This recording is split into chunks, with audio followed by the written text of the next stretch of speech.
हमारे चैनल में आपका स्वागत है।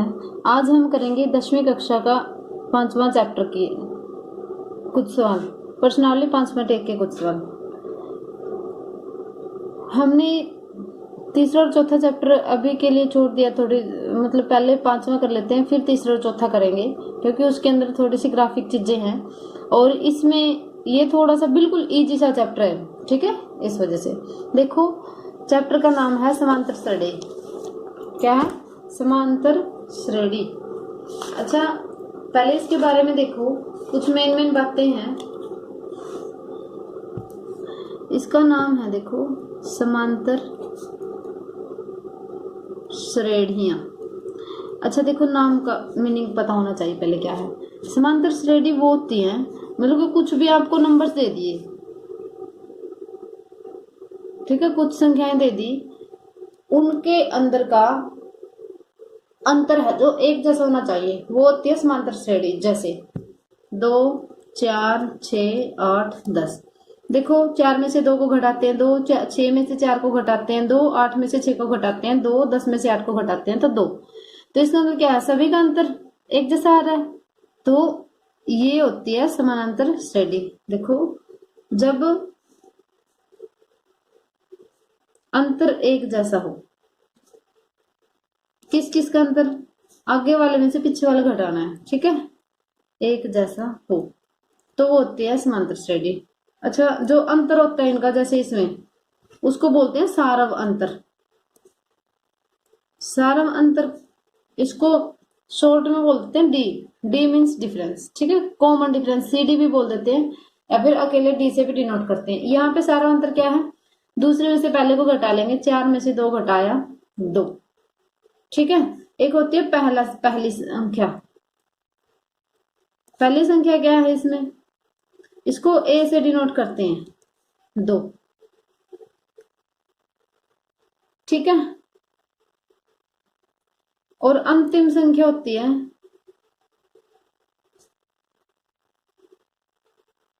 उसको ए एन से डिनोट करते हैं, ठीक है, एनवी टर्म, एनवी संख्या, ठीक है।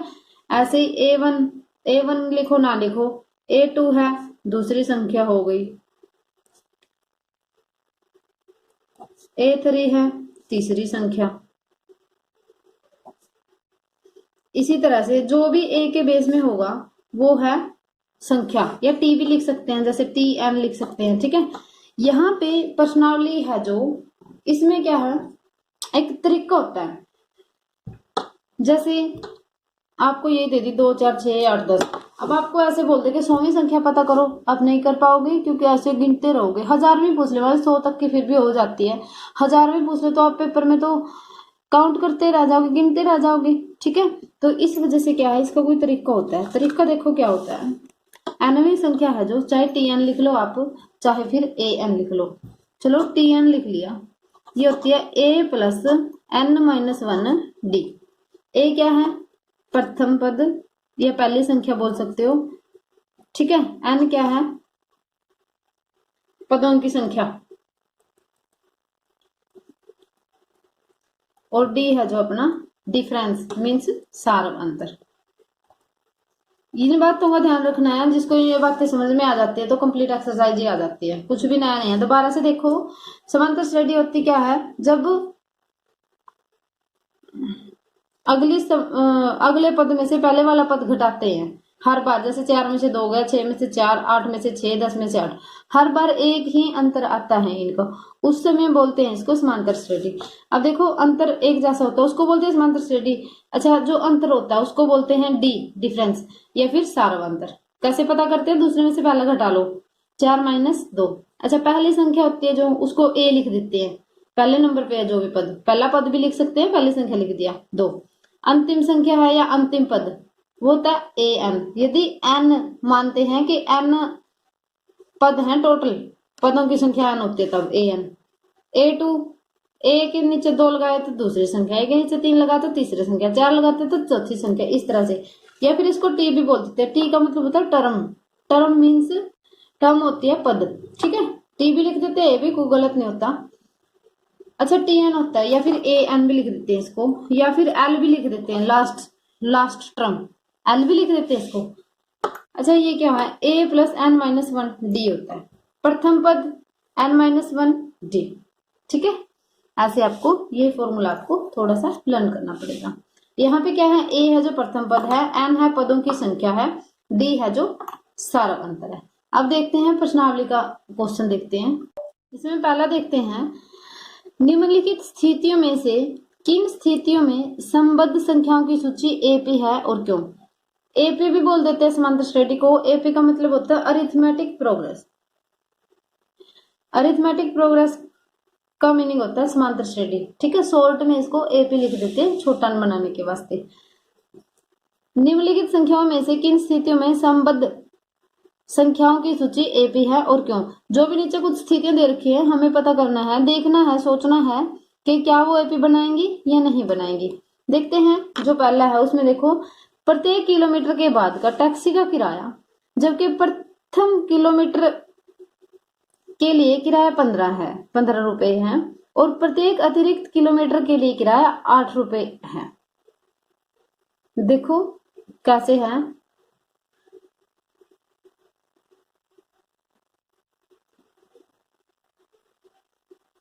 कैसे है इसमें।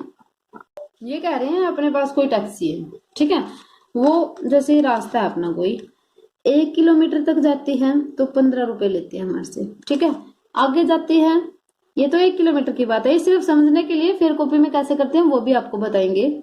इससे आगे का 1 किलोमीटर और ले लिया तो उसके लिए 8 रुपए और है। देखो 15 रुपए तो इसके देने पड़ेंगे, 8 और हो गए। आगे तीसरे किलोमीटर पे जाती है तो भी 8 रुपए, चौथे किलोमीटर पे जाती है तो भी 8 रुपए, 5वें पे जाती है तो भी 8 रुपए, ऐसे ही चलता जाएगा। ठीक है, आगे के लिए तो 8 है, सिर्फ जो पहला किलोमीटर है ना उसके लिए 15 रुपए। देखो स्थिति कैसे बनती है इसमें। हम अपनी असली कॉपी में, फेयर कॉपी में ऐसे करते हैं, प्रश्न संख्या लिखते हैं, फिर लिखते हैं हल। अच्छा देखो, पहले किलोमीटर के लिए किराया,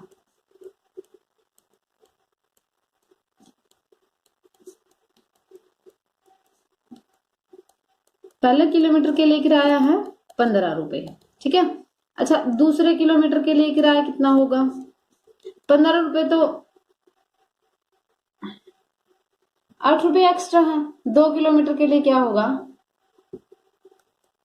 15 प्लस 8 कितना हो गया, 23। दूसरे नहीं, 2 किलोमीटर के लिए। ठीक है, 1 किलोमीटर के लिए इतना, 2 किलोमीटर के लिए इतना, क्योंकि अकेले दूसरे के लिए तो 8 रुपए हैं। ठीक है, लेकिन यहाँ पे पहले और दूसरे को दोनों को जोड़ना है। अच्छा 3 किलोमीटर के लिए किराया, ये होगा 23 के अंदर 8 जोड़ देंगे, ये बन गया अपना 31। ठीक है, अच्छा फिर 4 किलोमीटर के लिए किराया, 31 में फिर 8 जोड़ दिया, 39 हो गया। ऐसे ही चलता जाएगा। ठीक है, तो फिर है सिर्फ श्रेणी बनेगी ये पहले तो, फिर देखेंगे समानांतर बनेगी या नहीं। समांतर बनेगी, श्रेणी बन गई हमारी 15, फिर 23 है, फिर 31 है, फिर 39 है, 100। अब देखो इसमें, देखो 8 का फर्क है क्योंकि हम हर जगह 8 ही जोड़ते आ रहे हैं। ठीक है, इसका मतलब घटाएंगे तब भी 8 होगा, इसमें से इसको घटाएंगे 8 आएगा, इसमें से इसको घटाएंगे 8 आएगा, इसमें से इसको घटाएंगे 8 आएगा। आगे भी चाहे कहीं तक ले जाओ, पहले पीछे वाले अगली संख्या में से पिछली संख्या घटाएंगे तो हमारा 8 अंतर आएगा। इसका मतलब क्या है कि अंतर एक जैसा है। अंतर एक जैसा होने का मतलब है कि ये समानांतर श्रेणी है। ठीक है, क्योंकि प्रत्येक बार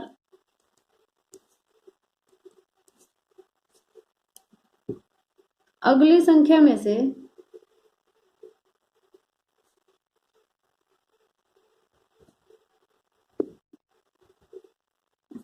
पिछली संख्या घटाने पर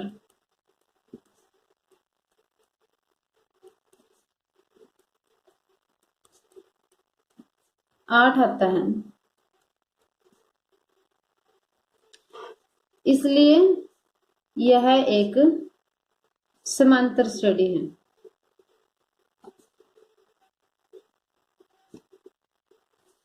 जिसका सारा अंतर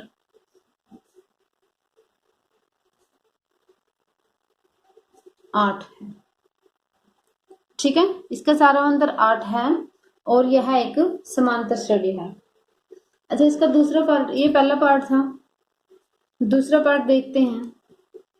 अब देखते हैं इसका दूसरा पार्ट।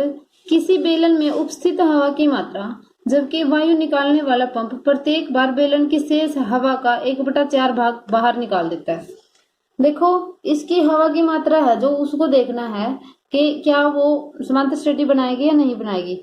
वायु वाला पंप है, वो क्या करता है, हर बार 1/4 भाग है जो हवा का बाहर निकाल देता है। जैसे देखो, मात्रा की बात है, हवा की मात्रा है, इसका मतलब इसका आयतन की बात होगी। तो देखें, आयतन को V मान लेते हैं। देखो यहाँ पे हम लिखेंगे, माना कि हवा का आयतन बराबर V है, ठीक है, V इकाई।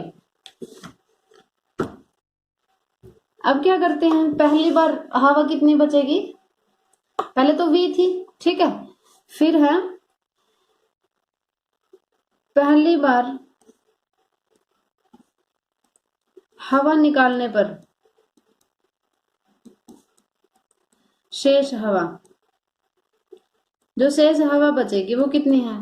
देखो, वॉल्यूम में से हमने वॉल्यूम का 1/4 पार्ट बाहर निकाल लिया, यही है ना, 1/4 भाग बाहर निकल जाता है। अब इसका लघुत्तम लेते हैं तो नीचे 4 आ गया, ठीक है, यहाँ पे 4V माइनस V, 3V/4 आ गया, ठीक है। अच्छा, अब आगे दूसरी बार हवा निकालने पर, दूसरी बार जब हम हवा निकालते हैं तो हमारे पास बचेगा, देखो कैसे होगा, दूसरी बार निकालते हैं, अब इसके पास 3V/4 हवा थी, 3V/4, इसमें से इसका 3V/4 का चौथा हिस्सा, मतलब कि इसके बटे में 4 आ जाएगा, या फिर इसको 1/4 से गुणा कर लो, ठीक है। तो इतनी हवा है जो इसके अंदर शेष बचेगी, क्योंकि ये तो बाहर चले जाएगी चौथा हिस्सा तो इसका, तो इसको हम निकाल के देखते हैं कितना बनता है। 3V/4 माइनस 3V/चौकी 16, लघुत्तम लेते हैं 16, 4 को 16 से भाग करते हैं, 4 4 3 12V माइनस यहाँ पे 16 को 16 से भाग करते हैं 1, 3 एकम 3, 3V, ये बना अपना 9V/16। अच्छा, इसको हम लिख सकते हैं 3V/4, इसका स्क्वायर, V का स्क्वायर नहीं होगा, सिर्फ इसका स्क्वायर होगा, ठीक है।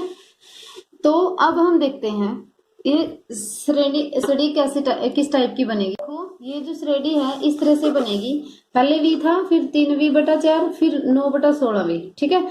अब देखो अंतर देखते हैं,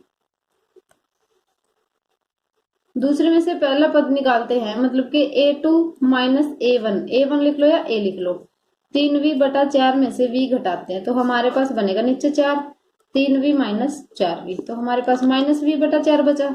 अच्छा, थर्ड में से सेकंड को घटाते तो हमारे पास बचेगा 9/16V माइनस 3V/4, लघुत्तम आता है 16, 9V माइनस 12V, तो कितना बनेगा, माइनस का 3V/16। देखो अंतर एक जैसा नहीं है, ये तो माइनस का V/4 है और ये माइनस का 3V/16 है, ठीक है। माइनस का V/4 बराबर नहीं है माइनस 3V/16 के, इसलिए अंतर एक जैसा नहीं है।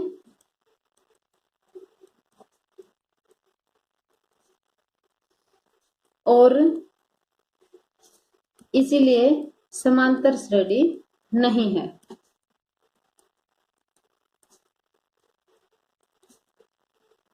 आगे देखते हैं, इसका तीसरा पार्ट है जो,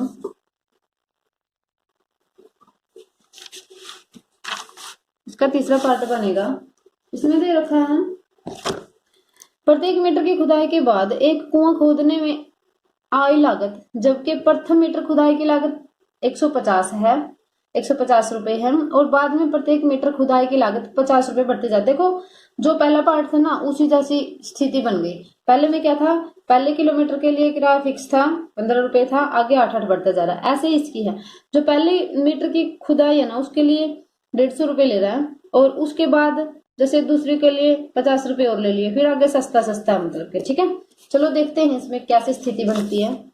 इसमें हम लिखेंगे प्रथम मीटर की खुदाई का खर्च, ठीक है, प्रथम मीटर की खुदाई का खर्च। कितना खर्च है? प्रथम में 150 रुपए, ठीक है। अच्छा, 2 मीटर के लिए खुदाई का खर्च, पहले के लिए 150 हो गया, उसके अंदर 50 रुपए और जोड़ दो। 2 मीटर खोदने के लिए हमारा 200 रुपए बनेगा, ठीक है। अच्छा, 3 मीटर के लिए कितना बनेगा? 3 मीटर खुदाई का खर्च, ये बनेगा 200 तो हो गया, उसके अंदर 50 और जोड़ दो, 250 रुपए हो गया, ठीक है। आगे देखते हैं 4 मीटर। 4 मीटर की खुदाई का खर्च, 250 के अंदर फिर 50 जोड़ दो, ये हो गया 300। अब इसको श्रेणी में लिखते हैं। श्रेणी बनी हमारी, पहला 150 था, फिर 200 हो गया, फिर 250 हो गया, फिर 300, ठीक है। अच्छा, अंतर देखते हैं। अंतर देखते हैं सीधा ही। 200 में से 150 घटाते हैं तो 50 आता है। अच्छा, 250 में से 200 घटाते हैं तो भी 50 आता है। 300 में से 250 घटाते हैं तो 50। वैसे भी सिंपल सी बात है, देखो 50-50 जोड़ते जाएंगे आगे हम, यदि अगले मीटर की खुदाई का हमें खर्च निकालना है तो। इसका मतलब यदि पीछे पीछे घटाते जाएंगे, जैसे अगले में से पिछला घटाएंगे तो 50 ही आएगा, क्योंकि हमने 50 जोड़ के ही तो निकाला उसको, ठीक है। तो 50-50-50 आ गया, क्योंकि अंतर से एक जैसा है या फिर समान है, क्योंकि अंतर समान है इसलिए यह एक समांतर श्रेणी है।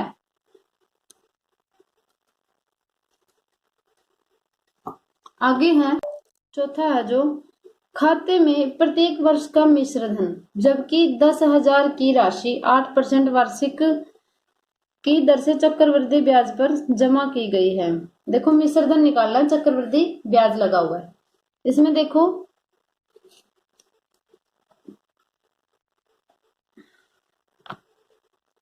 जो चक्रवृद्धि ब्याज होता है वो ब्याज के ऊपर ब्याज लगता है, ठीक है। एक जैसा अंतर इसका बिल्कुल नहीं आ सकता, क्योंकि यदि साधारण ब्याज लगता तो एक जैसा अंतर आता, ठीक है। चक्रवृद्धि ब्याज में एक जैसा अंतर नहीं आता। आप इसके फॉर्मूले से भी निकाल के देख सकते हो, या फिर जब भी चक्रवृद्धि ब्याज की बात आए ना तो समांतर श्रेणी होती नहीं है, ऐसे आप लर्न भी कर सकते हो, ठीक है। चक्रवृद्धि ब्याज में समांतर श्रेणी बनती नहीं है, और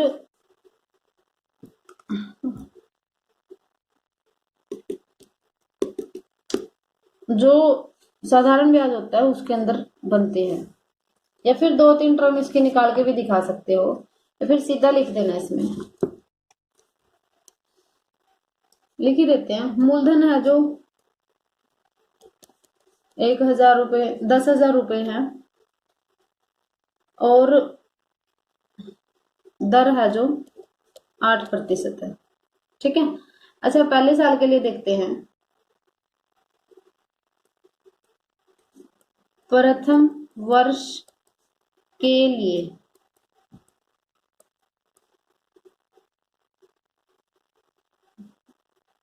मूलधन तो यही है, मिश्र धन। चलो ब्याज ही देख लो कितना बनेगा। साधारण ब्याज के फॉर्मूले से हम निकाल सकते हैं, मूलधन गुणा समय 1 और दर है जो इतने। देखते हैं तो 800 रुपए हो गया, ठीक है। तो मिश्र धन कितना बना? 10,000 तो था अपने पास, उसके अंदर 800 और जोड़ दिया तो हमारा बना 10,800। जो मिश्र धन होता है अगले वर्ष के लिए वही मूलधन होता है, कहाँ पे? जहां पे आपको मिश्रित ब्याज दे रखा हो या चक्रवृद्धि ब्याज दे रखा हो, ठीक है। दूसरे वर्ष के लिए ये मूलधन होगी। दूसरे वर्ष के लिए मूलधन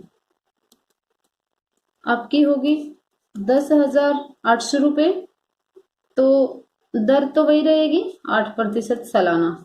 अच्छा, समय 1 वर्ष, सिर्फ अगले साल के लिए निकाल रहे हैं, तो ब्याज होगा आपका मूलधन 10,800, समय 1 और ये है जो 800, 8 64 हो गया, 8 एकम 8, 864 रुपए। तो मिश्र धन बनेगा हमारा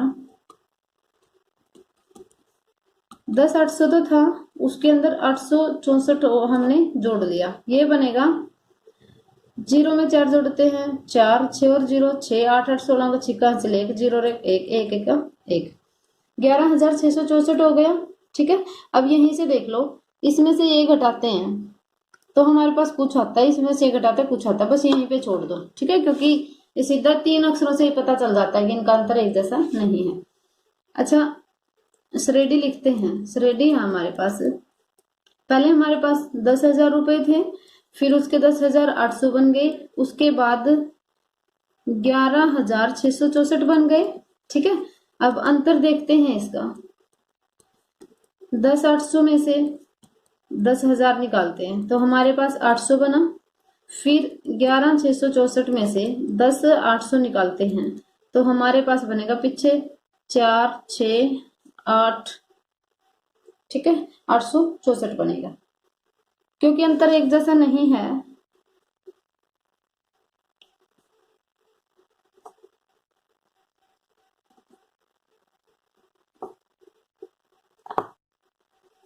इसलिए समांतर श्रेणी नहीं होगी।